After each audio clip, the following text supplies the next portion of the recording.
But of all her challenges, her most grueling battle is with another woman, her own cousin, Mary Stuart, Queen of Scots. I am a free princess in that I am not responsible to you or any other. Elizabeth will not face a more relentless threat to her crown or her life. With black ingratitude, she tries to kill me, who so often saved her life. Elizabeth never forgives Mary for the fact that she has laid claim to her throne. She never forgets it. So long as I live, there shall be no other queen in England but I. There is no other Queen of England but I. Both claim the English throne. Two queens on opposite sides of the greatest conflicts of their time. Protestant and Catholic, Tudor and Stuart, and that most ancient of rivalries, English and Scottish. When rude Scotland vomits up a poison, must fine England lick it up for a restorative. Their combat will last from 1561 to 1587, ending in one final fatal decision.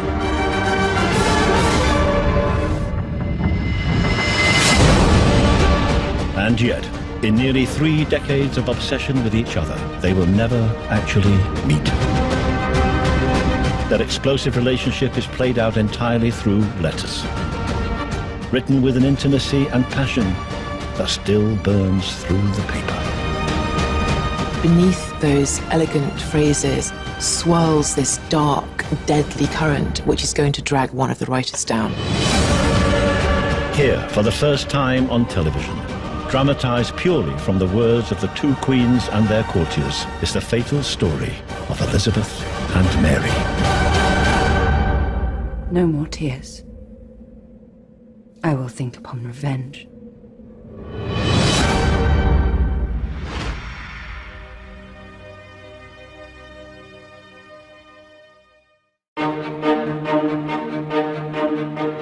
Would that we, being two queens so near of kin, neighbours living in one isle, should be friends and live together like sisters, than by some strange means divide ourselves to the hurt of us both. I assure you, I be fully resolved to live with you in the knot of friendship, as we are in that of nature and blood. I am glad to hear of your goodwill towards us, and good inclination to peace and friendship. God could not have blessed these two kingdoms with greater felicity than if one of us had been a king and married the other. 1561. Mary Stuart's arrival in Scotland has the two queens brimming over with goodwill. She is 18, Elizabeth 27. The fact that with Mary and Elizabeth we have two young women who are queens is extraordinary. This is not an era of female rulers, and now we have two of them, and their kingdoms border each other. As two young queens on one island, surrounded by a sea of male rulers, they seem to be drawn to one another. Yet their characters couldn't be more different. Elizabeth's godson, Sir John Harrington, said of her that when she smiled, it was like pure sunshine. But then he continued, he said, anon would come a storm, and then thunderous weather would fall upon them all. At one point, she actually broke one of her maid's fingers by slamming a candlestick down on it. She would smash things. She could say very unkind things. Elizabeth has survived prison and death threats to become queen only 2 years earlier. Mary has been Queen of Scots since she was 6 days old. She's been raised in the luxury of the French court. Mary loved life. She loved dancing, she loved hunting, she loved sewing, she loved people. She would have danced all night if she could. She'd been raised the pampered princess in France. She was very vulnerable, she was volatile. She was alluring, but she was impulsive and she was impatient. And these were seen as quite dangerous qualities in a queen in the 16th century. If you're a man looking at this from the 21st century backwards, you think if you want a good date, you're going to choose Mary every time, you're never going to choose Elizabeth. Mary Stuart hasn't chosen to come to Scotland. The death of her husband, the King of France, just left her with no role at the French court. she's sort of unmoored when she arrives in Scotland, and she's got these big, brash Scottish lords who are really not too sure about having this, bonny wee lassie as their queen. To Mary, Scotland must seem like Afghanistan, a mountainous country of feuding clans, warlords and religious fanatics. She's a Catholic, and many of them are fiercely Protestant. Her indifference is an insult to these men, and will prove to be a dangerous mistake. Instead, her ambition makes her look south, to England and Elizabeth's crown. She has to be forced back to Scotland, and when she's there, when she arrives, she nags on about being recognised as Elizabeth's successor. I am the nearest kinswoman she has, being both of us of one house and stock. As the great-granddaughter of Henry VII, Mary has a strong claim to be named Elizabeth's successor, so the English queen has every reason to be wary. If it became known who would succeed me, I would never think myself secure. Tensions between Catholics and Protestants are worsening across Europe. Many people fear that just the presence of Queen Mary could inflame the passions of English Catholics. One reason England had become Protestant was so that Henry VIII could marry Anne Boleyn, Elizabeth's mother. English Catholics had a settled hatred for Anne Boleyn. They always favoured Mary, Queen of Scots' claim over Elizabeth's. They called her bastardised Elizabeth. In the eyes of Catholic Europe, Mary, the good Catholic that she is the rightful heir to the English throne. Catholic Europe could back Mary if she tried to seize the English throne, a threat that obsessed Elizabeth's chief minister, Lord Burleigh. The Queen of Scots is and always will be a dangerous person to your estate. She cannot forbear from her continual ardent desire to possess the crown of this realm. He thinks he's the man appointed almost by God to save Elizabeth from herself. Burleigh is constantly dripping poison in Elizabeth's ear about Mary. Not to be neglected, trusted, nor pardoned. He saw Mary almost as the Antichrist. There was no way he was going to allow that woman to get anywhere near the throne of England. Mary is aware of Burleigh's opposition. I know how near I am descended of the blood of England, and what devices have been attempted to make me a stranger from it.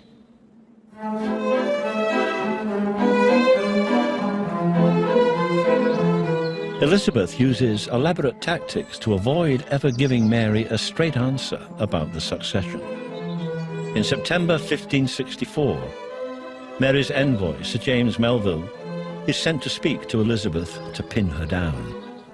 But she bombards him with strangely personal questions. What colour of hair is reputed best? Is my hair or your queen's the best? Well, which of us is fairer? Your Majesty is the fairest queen in England, and ours is the fairest queen in Scotland. Your Majesty is the whiter, but our queen is very lovely. And who is taller? My queen is, Your Majesty. Then she is too high. I'm neither too high nor too low. What Elizabeth does is intelligent and subtle. She simply does not want to have the conversation that Melville has travelled to her court to try and have with her. She refuses to do it. And what she does is she invokes femininity to simply evade this conversation. And he is climbing the walls with frustration. But then he goes back to Mary, and he's not fooled at all. He says you cannot trust Elizabeth. There are nothing but jealousies and suspicion. But the two women hide their suspicions behind a charm offensive.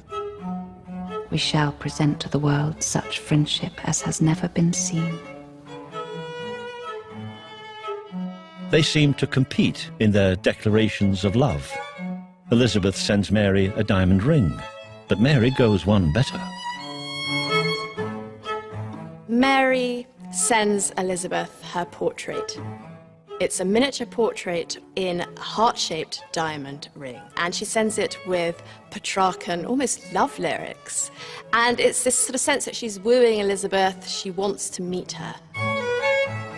Mary's most comfortable writing in French.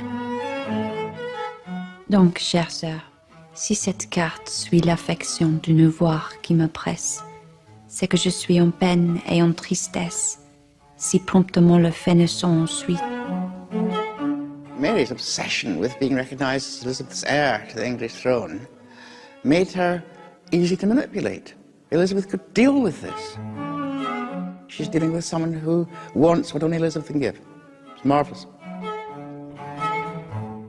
But Elizabeth avoids actually meeting her cousin. Mary was renowned for her charisma, for her charm. It was said that anyone who came within 10 feet of the Queen of Scots would fall in love with her. Now, I think Elizabeth had heard that, and she believed it, and she feared it. She didn't want to like Mary.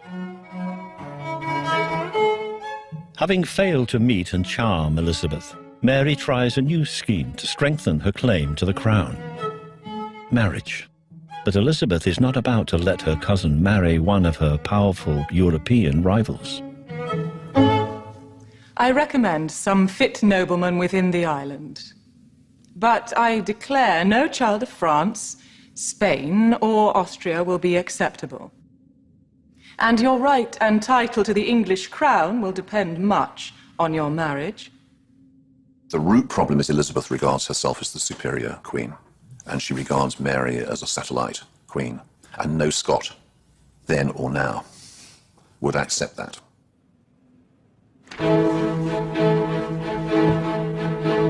Elizabeth isn't like other queens. She has little interest in marriage. That would mean handing power to a husband. No husband means no chance of an heir, no matter how much Burleigh badgers her. God send our mistress a husband, and by him a son, that we may hope our posterity shall have a masculine succession. I am already bound unto a husband, which is the kingdom of England. As many as are English are my children. If I am to disclose to you what I prefer if I follow the inclination of my nature, I will tell you. It is this: beggar woman and single, far rather than queen and married. I think the reason Elizabeth chose not to marry had an awful lot to do with the examples from which she had learned in childhood. So, of course, it's not a great role model, the fact that her mother, Anne Boleyn, is executed by her father. But I think it went further than that for Elizabeth. There have been a number of scandals surrounding her. At the age of just 13, the first major scandal erupted. Her stepfather, Thomas Seymour, came into Elizabeth's bedroom early in the morning and basically, you might say he sexually touched her. His wife, Catherine, was actually complicit in this, and there's one occasion described where she held Elizabeth down while her husband cut Elizabeth's gown into 100 pieces. I could not do withal, for she held me while the Lord Admiral cut it. I've thought about this for over 30 years, and I now think that Elizabeth had probably pretty much decided that she never would marry. And I think the reason for this is simply those teenage experiences when she had seen how men could behave. The one exception is Lord Robert Dudley, and she was in love with him. There's absolutely no question that he was the only man she ever truly loved. My true opinion is that she will never marry. I know Her Majesty as well or better than anyone else. We were friends before she was 8 years old. She has always said she would never do so. But if by chance she should change her mind, I'm practically assured she would choose no one else but me. She told me so herself quite openly on more than one occasion. But even love is just a pawn in the Queen's game. Elizabeth is willing to sacrifice Lord Robert. She knows he'll always be loyal to her. If I had ever wanted to take a husband, I would have married him myself. But being determined to end my life in virginity, I wish that my sister should marry him. Being matched with him would remove out of my mind all fear of usurpation before my death. He is so loving, trusty, that he would never suffer such a thing to be attempted. Mary is insulted by Elizabeth's suggestion that she should marry Lord Robert. He's not even a very high aristocrat. He's the son of a traitor, and he is Elizabeth's discarded suitor. Do you think it might stand with my honor to marry a subject? Being assured of me, you might let me marry where I best like. And Elizabeth has this sort of weird idea that they will have a sort of ménage à trois at Elizabeth's court. I mean, it's very strange. If the Queen, my sister, is pleased to live with me in household, I will gladly bear the charges of the family, as shall one sister do for another. I do mind to use my own choice in marriage. I will no longer be fed with yea or nay and depend on uncertain dealings. The sisterly pretense is over. Mary decides on her own potential husband, an Englishman and a Catholic, her cousin, Henry Stuart, Lord Darnley. Darnley's actually a really good bet for Mary. He's got royal blood, which strengthens her own claim to the English throne. Moreover, he represents something extremely unusual for elite women in the 16th century, and particularly queens. He's young, he's handsome, he's desirable. He is the lustiest and best proportioned tall man that I have ever seen. Mary's desire scandalizes her court. The gossip gets back to Elizabeth through her ambassador, Thomas Randolph. She is seized in love in more fervent passions than is comely for any mean personage. Some report she is bewitched. Shame is laid aside. Darnley is but a pawn, but he may well checkmate me if he is promoted.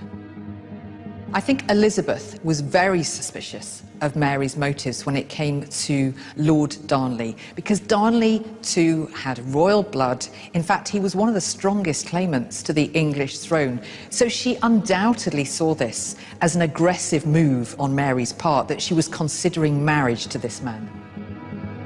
A Catholic couple on the Scottish throne could attract the support of England's enemies, France and Spain. So Elizabeth simply puts any question of succession on hold. Elizabeth turns round and says that she will not name her successor until she decides whether she'll marry. Nothing shall be done until I shall be married, or shall notify my determination never to marry. This is heartbreaking for Mary. She feels played. You know, all the letters, the gifts, the petitions, it feels completely wasted. It shall turn to your discredit more than my loss. I will not fail in any good offices towards you, but to rely or trust much from henceforth in you, I will not.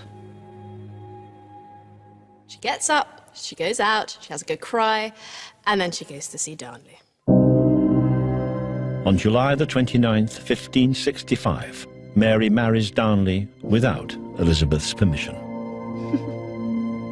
When she went ahead, quite rightly, and married Lord Darnley, Elizabeth was incandescent with rage. Mary can't see the problem. She thinks she's upheld her side of the bargain, effectively. She's married an Englishman, as Elizabeth had wanted. So what's the problem?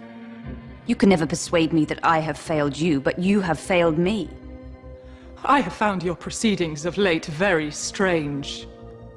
You forget yourself marvelously. The naming of your husband king shall not give him any authority to do anything. Her Majesty desires her good sister to meddle no further. Mary now has both a Catholic husband and a stronger claim to the English throne. The Queen of Scots is delighted. Suddenly, probably for the first time, Mary really has the upper hand in this relationship.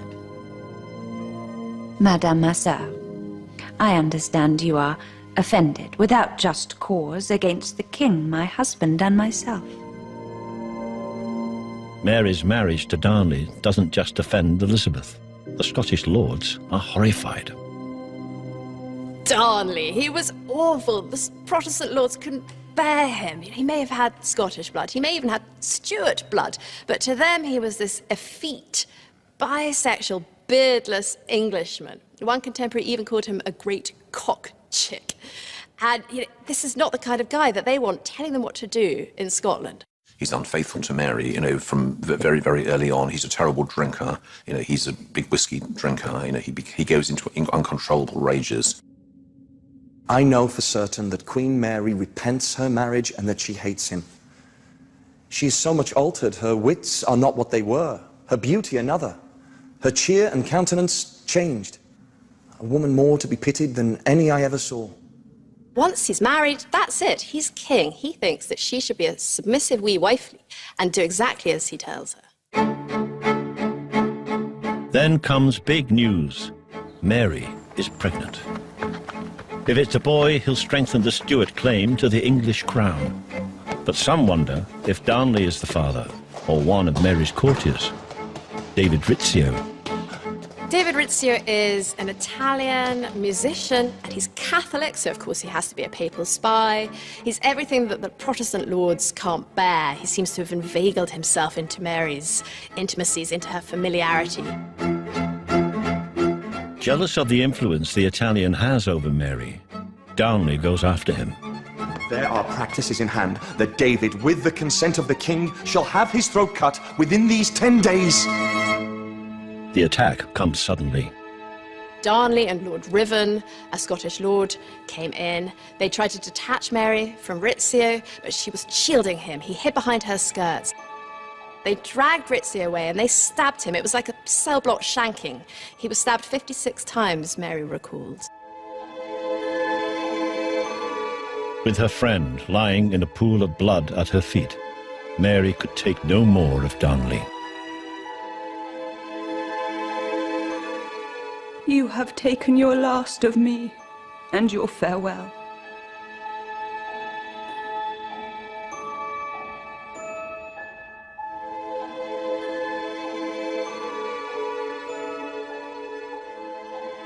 No more tears. I will think upon revenge. She despises her husband now, and this makes her into a decisive, fearsome, strong ruler, the sort of queen that Elizabeth already is, and Mary now seizes the initiative. Fearing that Darnley will try to push her off the throne, Mary writes directly to Elizabeth, asking for support. Praying you remember your honor and our nearness of blood. The word of God commands that all princes should defend the just actions of other princes, as well as their own. For once, Elizabeth shows solidarity with her sister queen. She wears her portrait around her waist, and she seems genuinely sympathetic towards Mary at this time. Do you think the Queen of Scotland has been well treated? If it had been me, I would have taken her husband's dagger and stabbed him with it. What she doesn't know is that Burghley had advance notice of the Rizzio plot and didn't bother to tell his own queen, because he knew that this would bring about turmoil in Scotland and this would help to destabilise Mary. But on June the 19th, 1566, Mary Stuart does something Elizabeth will never do. She gives birth to a male heir, James. But Mary is still miserable, shackled to her husband. Unless I am quit of the king by one means or another, I can never have a good day for the rest of my life. I could wish to be dead. Elizabeth may despise Darnley, but she never sends a single soldier to defend her cousin. Instead, Mary turns to another violent man. At the moment that Mary is at her most vulnerable, somebody steps forward, and in this case it's the Earl of Bothwell. Yes, he will help Mary, he will be her protector, but he wants something back. She doesn't know that yet. Bothwell. Violently malicious, beyond measure. Treacherous and dishonest as the devil. It isn't long before an explosion destroys Darnley's bedroom, as seen in illustrations from the time.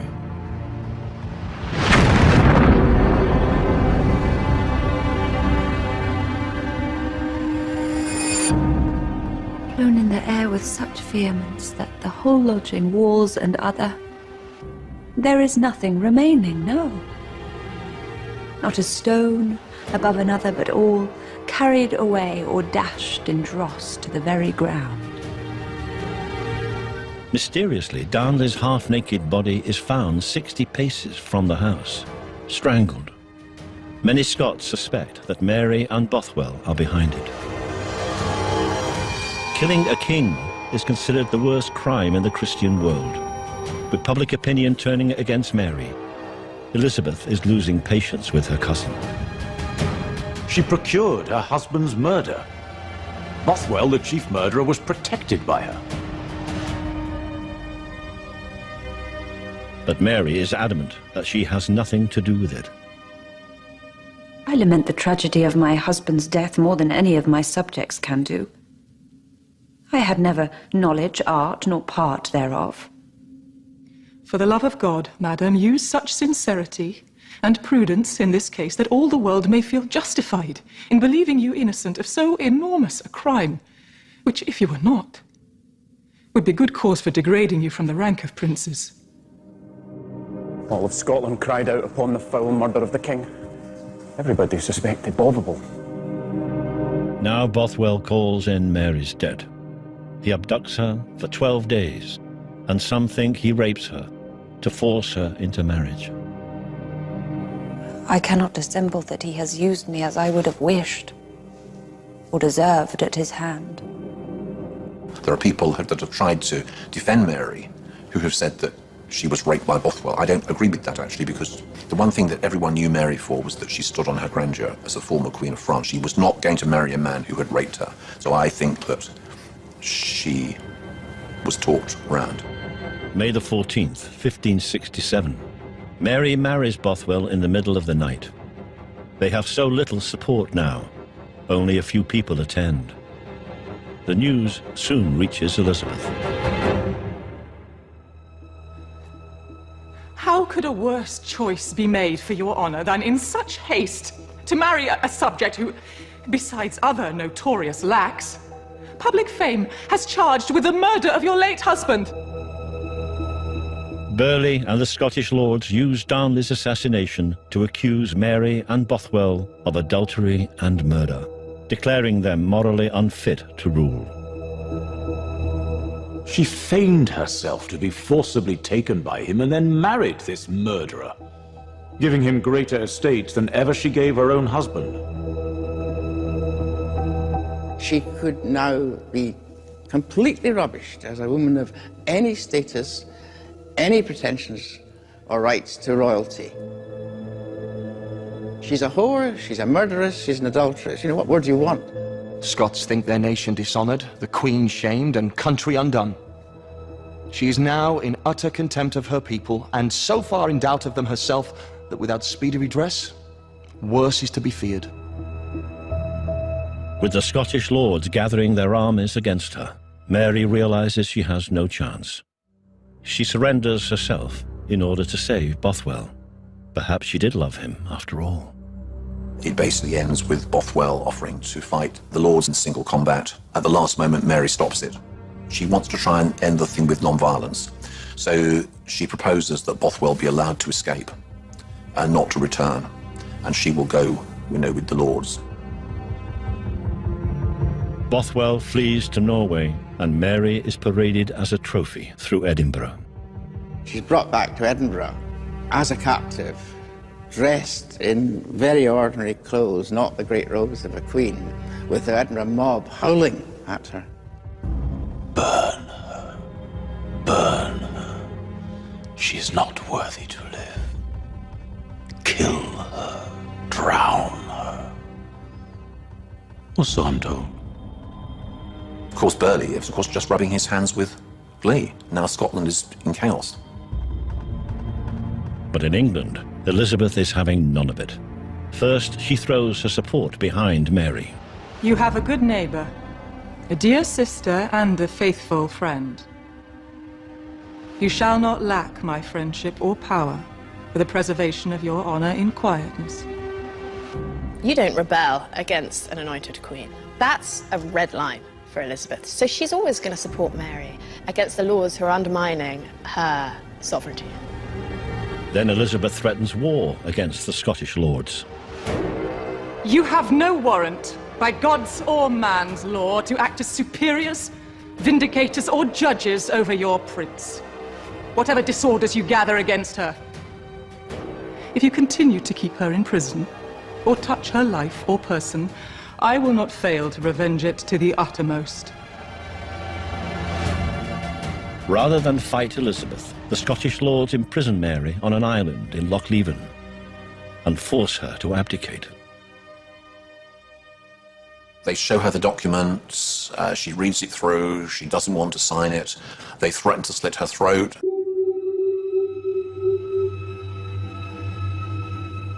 If I did not sign this letter, they would have taken me from Loch Leven, and as they were crossing the lake, would have thrown me into it, or secretly conveyed me to some island in the middle of the sea, there to be left unknown for the remainder of my life. They advised me to sign, for if I did not, they would cut my throat.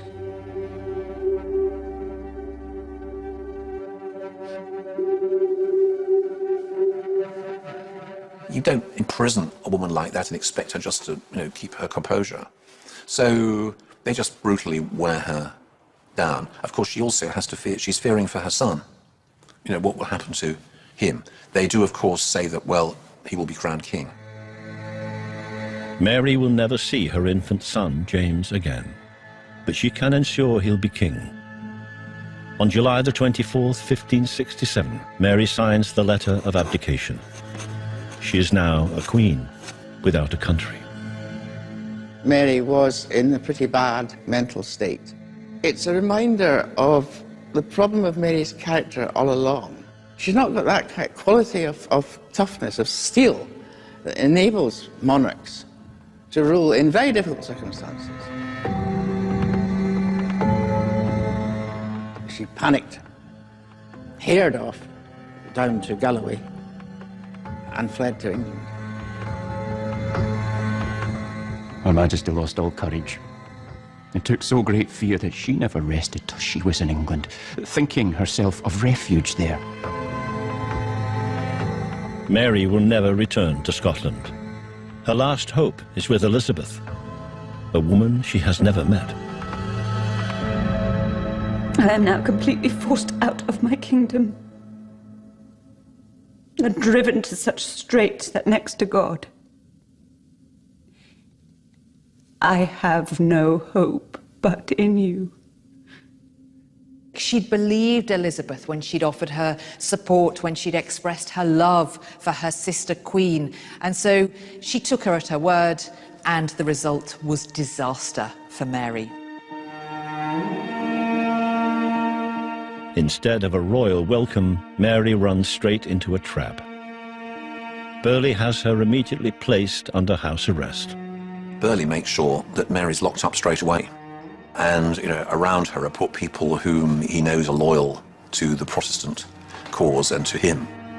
When rude Scotland vomits up a poison, must fine England lick it up for a restorative? From the moment Mary sets foot in England, he wants her dead. Mary tries to meet Elizabeth face to face so she can clear her name. If it please you that I come to you in private, I can tell you the truth against all their lies.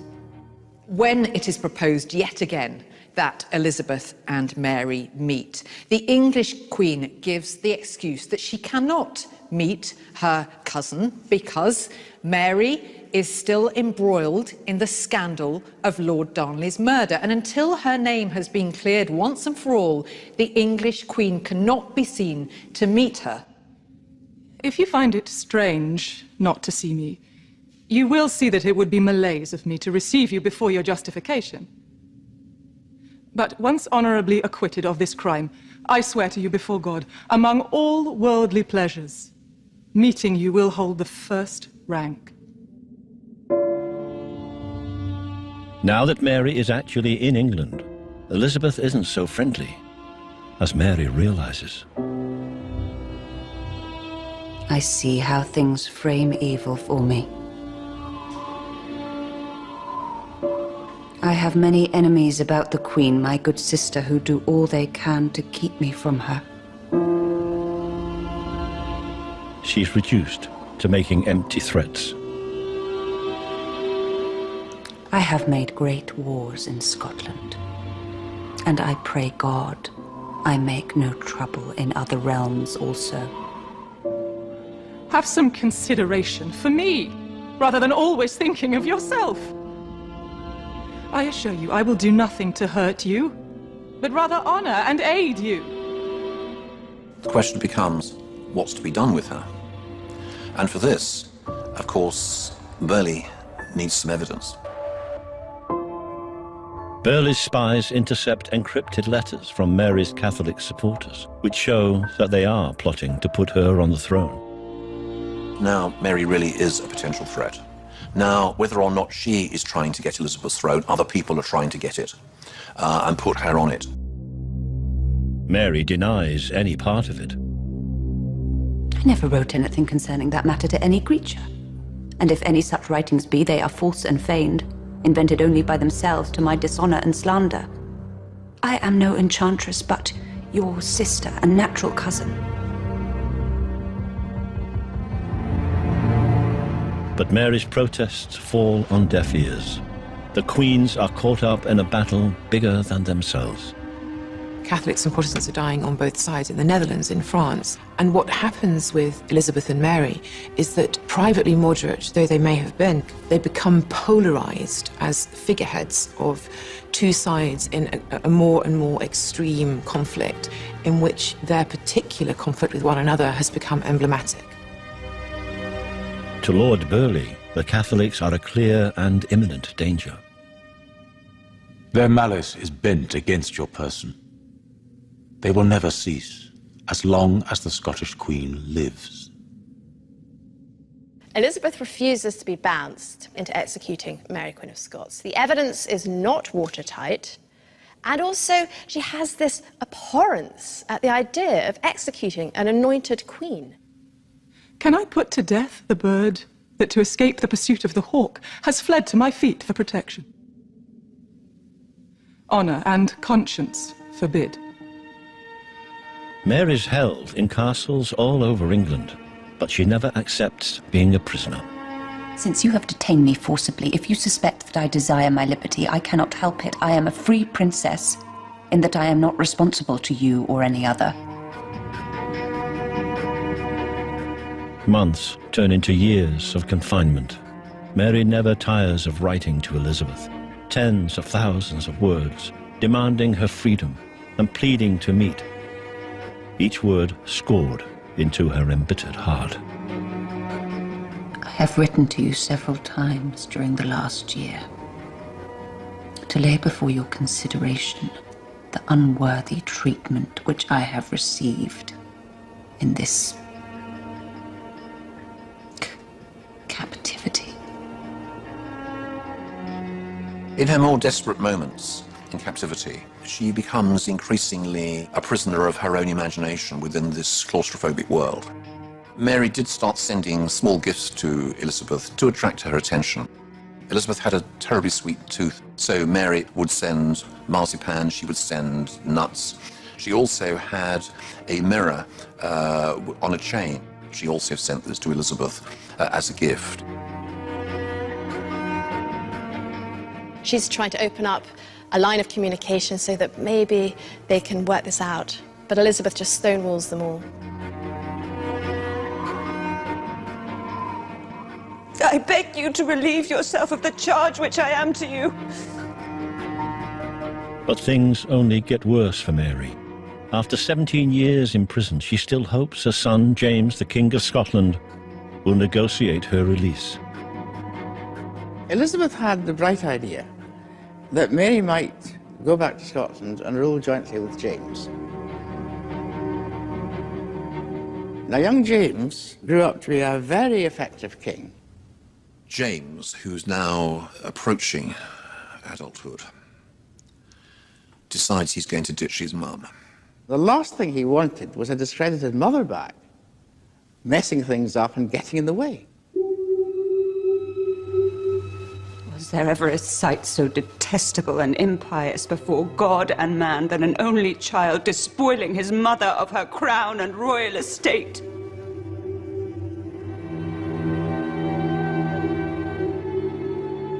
There is no King of Scotland,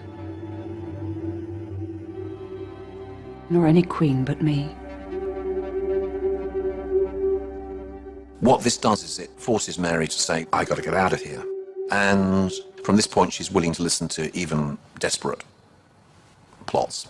Having lost all hope of regaining her crown or convincing Elizabeth to help her, Mary becomes obsessed with getting Elizabeth's crown.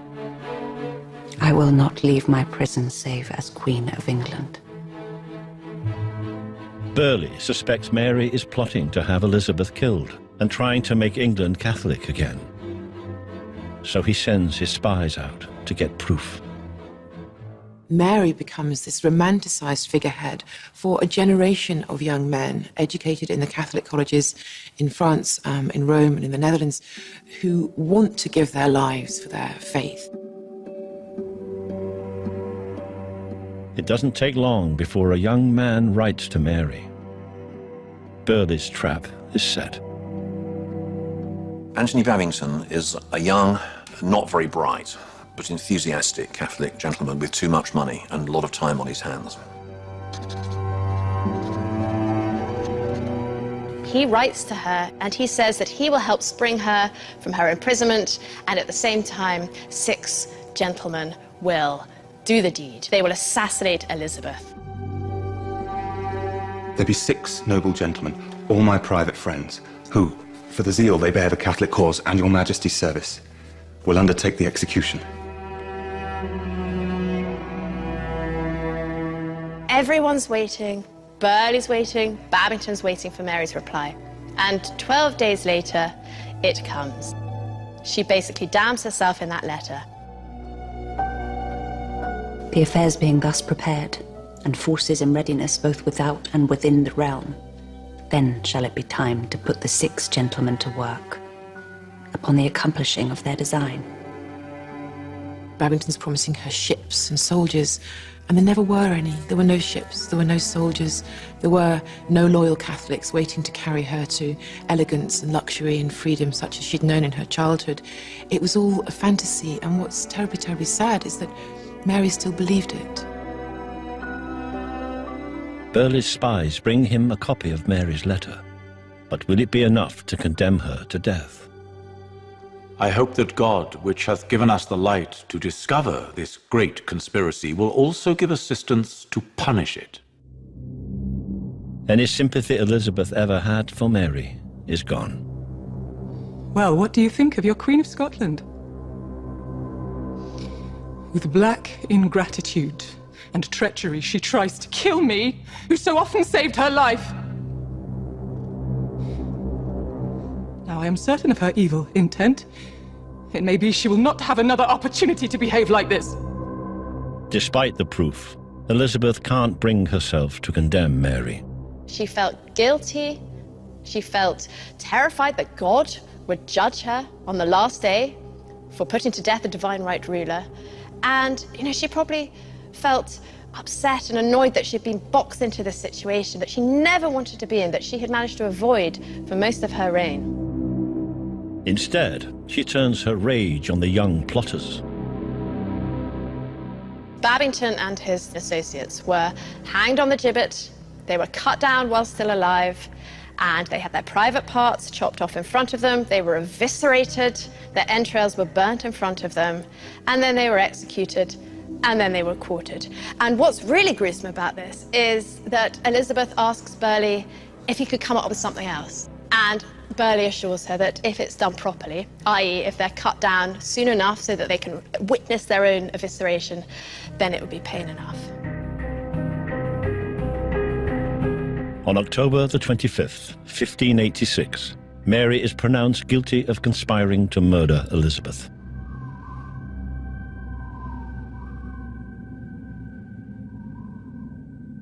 I am quite ready and very happy to die, and to shed my blood for God Almighty, my Saviour and my Creator.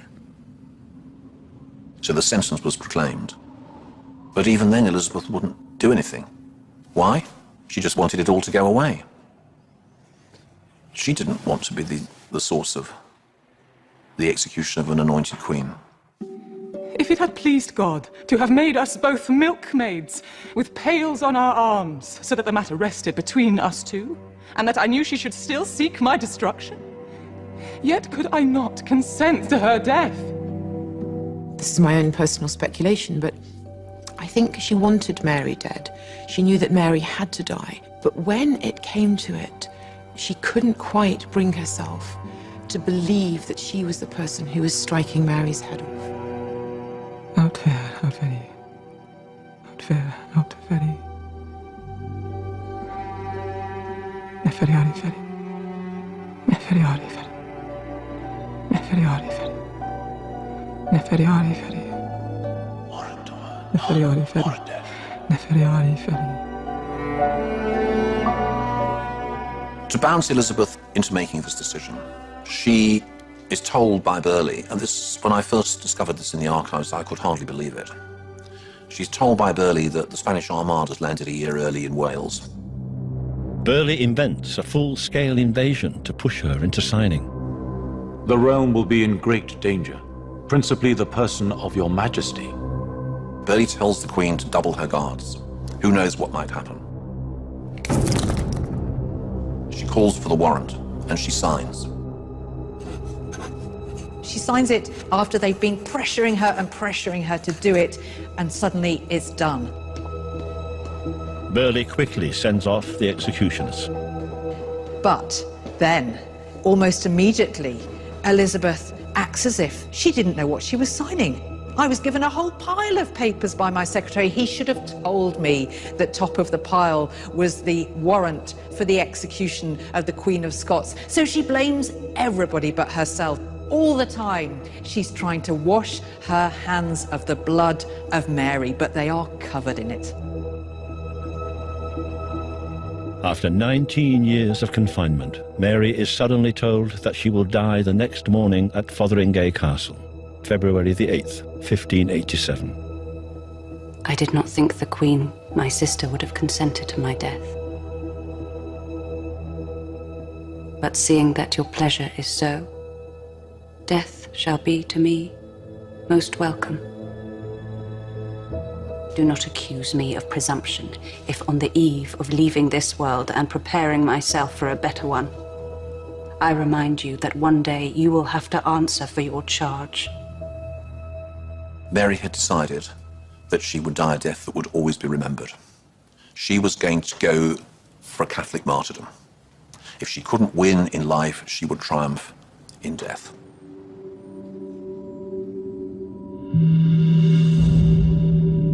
Mary may not have had much sense, but what she did have was great style. And right until the end, she kept that up.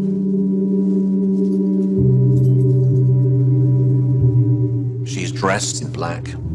She's got a cross in one hand, a Latin prayer book in the other. There's a rosary around her wrist.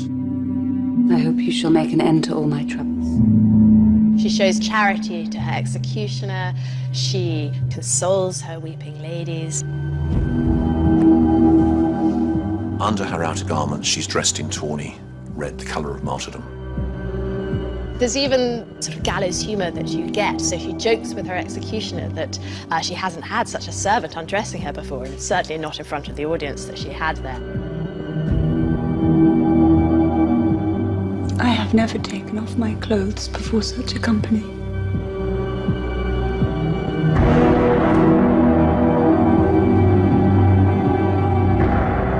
Manus tuus Domine, commendo spiritu me. Manus tuus Domine, commendo spiritu me. Manus tuus Domine, commendo spiritu me. Manus tuus Domine, commendo spiritu me. Manus tuus Domine, commendo spiritu me. Manus tuus Domine, commendo spiritu me.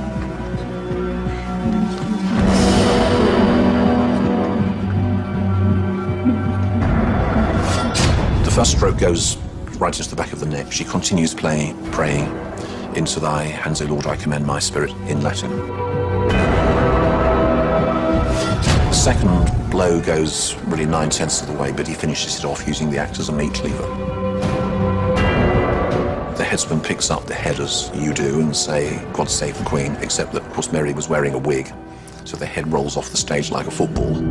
In a sense, it's a terribly fitting kind of end, because like so much of Mary Queen of Scots' life, it's theatrical. And very good theatre this time. In my end is my beginning. In my end is my beginning. That was so apt. She's been immortalized after her death, in many ways, as the ultimate doomed heroine, the damsel in distress. Also as a figure of Scots nationalism, in a way, against those beastly English. And perhaps above all, she is the ultimate Catholic martyr. We will never be sure what Elizabeth really felt for her cousin, but Mary's execution marked her forever. This is something Elizabeth never got over. She always denied that she'd been responsible for Mary's death. She lied point blank to James that she was responsible. She blamed her counsellors. I would you know, though not felt, the extreme pain which overwhelms my mind for that miserable accident. Far contrary to my meaning, I beseech you, God and many more know how innocent I am in this case. After 26 years of never having met Mary, Elizabeth now finds she's left it too late. History will have to decide who won their battle. It may seem that the winner is obvious. It is Elizabeth. She has put to death Mary, Queen of Scots. She's vanquished her rival in the end. But arguably, Mary has the last laugh, because it's her son James who becomes King of England when Elizabeth dies without any children of her own, without anyone else to leave the throne to. She's forced to leave it to the son of her greatest rival. Mary's son, James, not only went on to rule both Scotland and England, he ensured that every subsequent British monarch would carry the blood of Mary, Queen of Scots. Mary had shaped history as profoundly as she had affected Elizabeth. Elizabeth was haunted by Mary's ghost for the rest of her days. She could never quite get out of her head the guilt that she felt at putting Mary to death.